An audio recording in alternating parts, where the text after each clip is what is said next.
All right, Daf Tes. Shabbos is Daf. We're holding on Chesem and Beis, about 8 lines from the bottom. Omer Abaye, Ruvain shemocher sadeh l'Shimon ba'achrayis. So Ruvain sells a field to Shimon, but he takes the achrayis, which is another way of saying that if somebody who Ruvain owed money to now comes and collects the field, Ruvain will say, don't worry about it, I'm going to cover the costs of it, which is the typical way that a field is sold. Now, in this scenario, v'osa bal chayv de Ruvain v'tarf mishimon. The unfortunate scenario actually played out. Ruvain's bal chayv came and collected the field from Shimon. So the halacha is dinahu de ozol Ruvain and mishtay dina bahadeh. So Ruvain, who may feel compelled to kind of intercede, he can go to the bal chayv and say, don't collect from Shimon. Let me take care of this. Let me deal with the situation. And this bal chayv can't tell Ruvain, la bal dvarim didiyat. Who are you, buddy? Now that you sold the field to Shimon, I can go collect the field from Shimon, and you are out of the picture and not negate to the din Torah. But it's not true. Ruvain really can, because the Amr Le, Ruvain can say back to him, imafkas minei, if you go ahead and you take this karka from Shimon, alai hadar, he's going to come back to me, right? Which is fair. So since he could come back to me if you collect from Shimon, therefore now I am a baldover to intercede at this point, and I can argue with you. V'ika de Amri, if you take a look at Taisvis, he wants to know what the nafkamina was in the question, because l'chayra, we're always going to have a taninan, we're going to taina on behalf. So what's the difference whether he says or is there's a taninan, and Taisvis has different ukimtas. Back to the Gemara, v'ika de Amri, afilu shalei b'achrayas nami, even if Ruvain sold this karka to Shimon without any achrayas,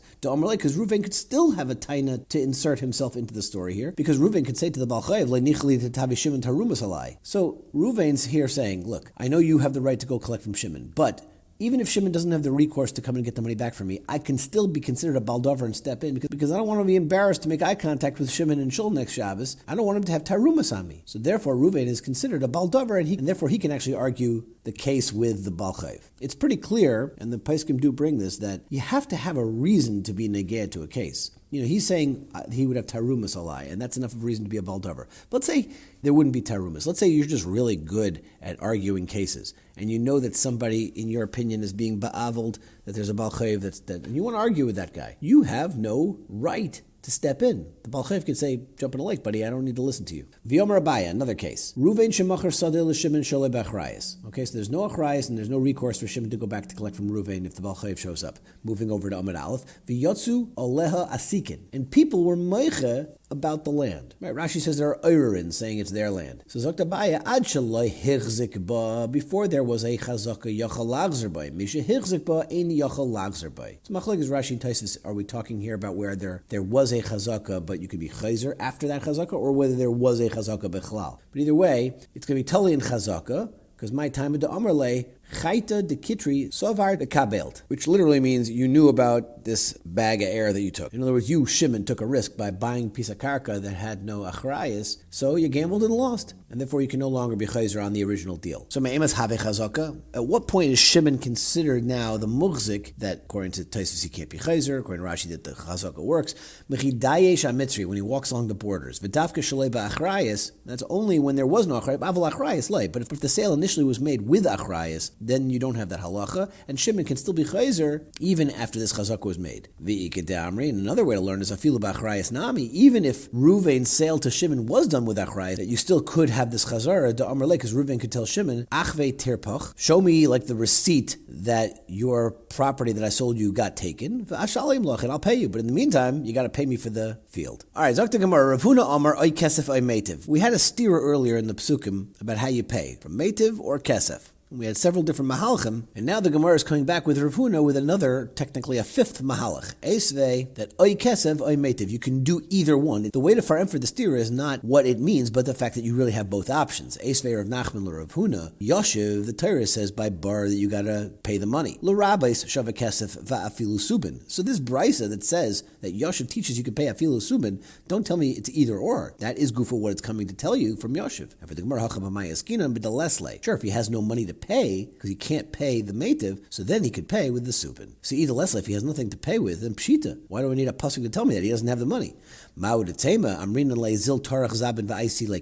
might think that we could say to the mazik, it's your achrayas to go ahead, sell stuff and get cash. Kamashlan, the Torah says you don't have to get the cash, but you can pay with metaltlin. You could pay with a bag of subin rather than getting cash. It's like the shava kesef is kekesef. Omer of Asi, ksofim hare hein kekarka. Money is like karka. So what does this mean? L'may hilchasa. Ilay inyan metiv. You're telling me that you can be makayim your metiv dika achrayas with cash. I know the Rav Huna. That's gufa what Rav Huna just said. Ela l'shnei achim shecholku We're talking about a specific case. Two brothers were mechalik in a estate. One took cash, one took land. Now, a balchev who was owed by the father, he comes and takes the karka as payment for his chayv. The ozol hai, according to Rav Asi now, this first brother can go v'shakal palga diksafim b'adei. He can take half the cash from the second brother. But that can't be the pshat, because pshita, that would be pashut. Hai brava, hai la bra. They're both sons. They're both equally achroi for their father's debt. Why would one brother be more achroi to pay for the debt than the other one? So that can't be it. Or there's another lashon that says it's the other way around. The Pnei Yeshua points out how unique it is to have an ikad de amri adarabba, because since it's pshita, how can you say something is pashut and then have two opposite lashonos? But Panim, it's the other way around. Le'idach kisa, that the other brother is not achroi to reimburse the first brother to amalei, because the second brother can tell him lahachi shakli ksafim. That's what's good for the reason I took cash.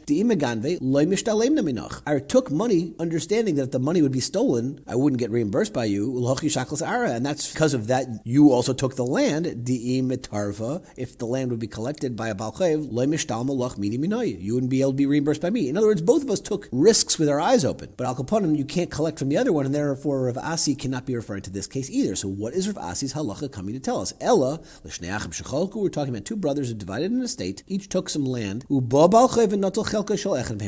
this balchev came and took from one of them. So Rav Asi's paskening, the second brother can pay the first brother. So Rav Asi's paskening that the second brother can reimburse the first brother with either karka or kesef. But this wouldn't be a chiddush. We already know this halacha that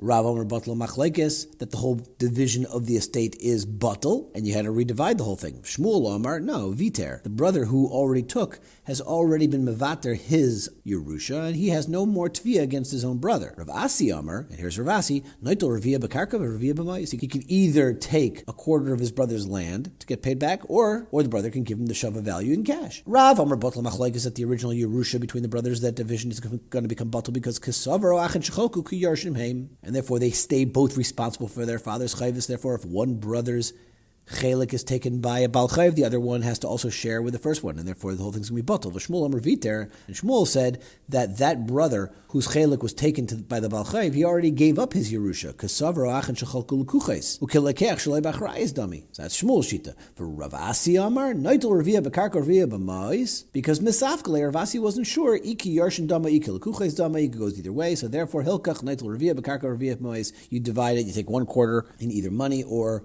cash, depending how they decide. But the point is, Rav Asi had already said this halacha, that the kesef is like the karka. So that can't be what Rav Asi's chiddush is here. Ela mai hare henke karka le'inyan meitev, like we originally suggested, or ihachi hainu de Ravuna. Rav Asi isn't saying anything new or different than Ravuna. And ema, you should just say v'cheino Rav Asi. So Rav Asi is repeating that same thing that Ravuna said, and that is the end of that. Amar Rav Zera, Amar Ravuna. The mitzvah ad shlish. For a mitzvah, you got to spend up to a third. My shlish. What is that? What are we talking about? Turning over. Ilay mishlish beisai. If you tell me that you got to spend a third of all of your money for a mitzvah, elamayata isrami tilsa mitzvasa leisiv kulukula beisa, you got to give away all of your money to pay for 3 mitzvahs? That can't be. Ela Amar Zera behider mitzvah. This that you got to spend until a third, it's ad shlish mitzvah, up until a third of the value of the mitzvah. By Rav Ashi, shlish milagav, does that mean 33%? Or shlish milabar, or is it technically 50%? Because once you already added the other third, it becomes 50%. Avdem is teku, v'ma'arava amri mishmei de Rabbi Zera, ad shlish mishalai. You got to pay from your own resources. Mikan ve'elach, from there on, more than a third, mishal HaKadosh Baruch Hu, which Rashi teaches means Hashem is going to pay you back. Rabbeinu Chananel learns it's about money that you may not necessarily have anticipated. It's going to be money that comes from a new source, like you won the lottery, and then therefore that's what you pay from. A couple of quick points. Rashi's example by Hitter Mitzvah says, Sefer Torah na, Lulav na, Talis na, and Tzitzis na. So the question is, what's Talis na? L'cha'era, Talis is just a heicha timtzah to do the mitzvah of tzitzis. But you don't find there's any mitzvah to have a talis. No. Like if someone would tell you, oh, I have to have a beautiful house because I'm putting a mezuzah on it, so I need to spend more money on my house. But you wouldn't find such a thing. There's no hitter mitzvah in your house just because you're putting a mezuzah on it. So there are some that want to bring a raya from Rashi that there really is a specific mitzvah of a talis na for your tzitzis. That's the nature of the mitzvah of tzitzis, is to put the chutim on a talis. It's a chelik of the mitzvah. Taisus points out that it's pretty clear you're not mechuyev to spend all your money on a mitzvah. Ein tzarich levazdes kol mamayna liknais esrog. But the Maritz Chias asks a question that if we have an idea of makanai soyat shetetze nafshay, so l'cha'era, why wouldn't you have to spend all the money? Like if you can kill the guy to do the mitzvah. But Dr. Maritz Chias, there is a clear difference. If the guy's amazing that he's not doing the mitzvah, so that you can continue to hit him until he would die. But here, the guy wants to do the mitzvah, he's just not mechuyev mechuyev to spend that much money on it. There's an interesting chiddush of the Avnei Nezer that says that you're not mechuyev to spend all your money on a mitzvah, but that's only when the mitzvah is about the ma'aser mitzvah, not about the result of the mitzvah. Like, for example, if the mitzvah is about the Persume Nisa, so you can't say, well, I don't have to spend the money, so it's ki'ilu I did it. If the mitzvah is to achieve that result, like Persume Nisa, then you are mechuyev to spend all your money on it. But probably the most important Maramakam to know here is the Rajba that's brought in Hilchis Lulav, Tav Chavav, that is machalab between an essay and a leis essay. Our whole sugya here is talking about a mitzvah essay. But about a leis essay, a person has to spend all his money not to do a leis essay. There's a shayla about Isurei D'Rabbanan, how far you take that rule, but a person has to spend all of their money to avoid being over a lav. Zok the Mishnah. Kol shechiyavti b'shmirasei. If you're mechuyev to take care of the shmira, hichsharti as nizkai, then if you don't watch it properly, it's going to be considered a hezek, and therefore you got to pay for it. If you only caused part of the hezek, then chavti b'tashlumei nizkai kehechsher kol nizkai, like as if you did all the damage. We'll have to see in the Gemara. We're going to break down each one of these lines. Nechasim she'ein bohen me'ila, someone who's mechuyev to pay for things that are not owned by the Beis Hamikdash. Nechasim she'ein shel bnei bris, only mechuyev to pay for a yid and not for gayim. Nechasim hamiyuchadim, they're owned by individuals. Ub'chol makam, and in all matzavim you're going to be chayev to pay for the nezek. Chutz me'rishus hamiyuchedes lamazik, except for something that is dafka miyuchid for that mazik, meaning if the nizik's shar had gone into the mazik's property and then got damaged there, the mazik would not be mechuyev because the nizik's shar had no business being there. Rishus hanizik v'hamazik, and on a place that could belong to both the nizik and the mazik, is shehizik chava mazik l'shalom tashlumei nezek, the meitav haaretz, which sounds a lot like what we said already, but we'll see in the Gemara what this line is coming to teach us. Tanu Rabbanan, kol shechavti b'shmirasei yachsharti es nizkai. That's the first line of the Mishnah. So Ketzad, what is this case that you're mechuyev to watch that if you don't, it's going to be considered shara bar shemasur and l'cheir shaita v'katan? So if you give over the shar and the bar to this person who is not capable of doing a proper shmira, the heziku chayiv l'shalem, because he fell down on the job by giving it to the cheir shaita v'katan. Masha'ein came be'esh, but that would not be the case by the eish. If you gave them to the cheir shaita v'katan, you would not be mechuyev. So now we need to understand what is this case that the Bryce is talking about. B'mai askinan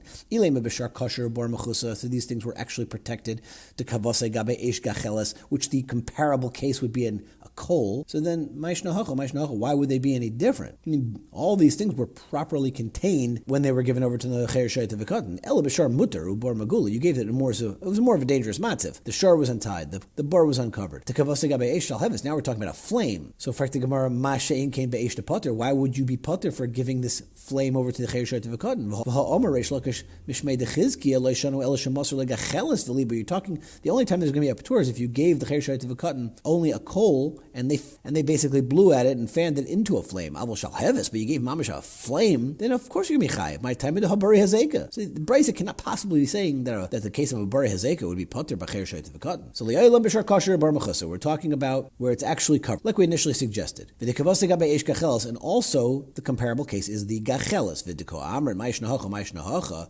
What's the difference? Well, I'll tell you what the difference is. Shar darke lintuke. The shar on his own can become loosened from his restraints, and bar darke linture, and a bar tends to become opened on its own. But gacheles kama de shavakla me amya va'ozla. If you give a hot coal to somebody, what's going to happen naturally? It will go out. Therefore, since the damage goes away on its own, by giving that cheir shaita v'katan, the gacheles, you're not going to be responsible. Ula Rabbi Yochanan d'Amar afilu masur leishal heves hami potter. But Rabbi Yochanan, who has the other extreme, that holds that even if you give actual flames to the cheir shaita v'katan, you're still going to be potter. The kavasa hacha b'shar mutter ubar magula ma'ishnahacha. Now you have to add for according to Rabbi Yochanan. Hasam, no, because there's a difference. By the shal heves tzavta the cheirish kagarim. It's still the involvement of the cheirish which is doing the damage. It doesn't damage on its own without the cheirish having some input. But by the case of the shar or the bar, lights after the cheirish kagarim. The cheirish has no input in creating the hezek. And we're going to stop here and pick it up in Mirza Hashem with Sunday's daf.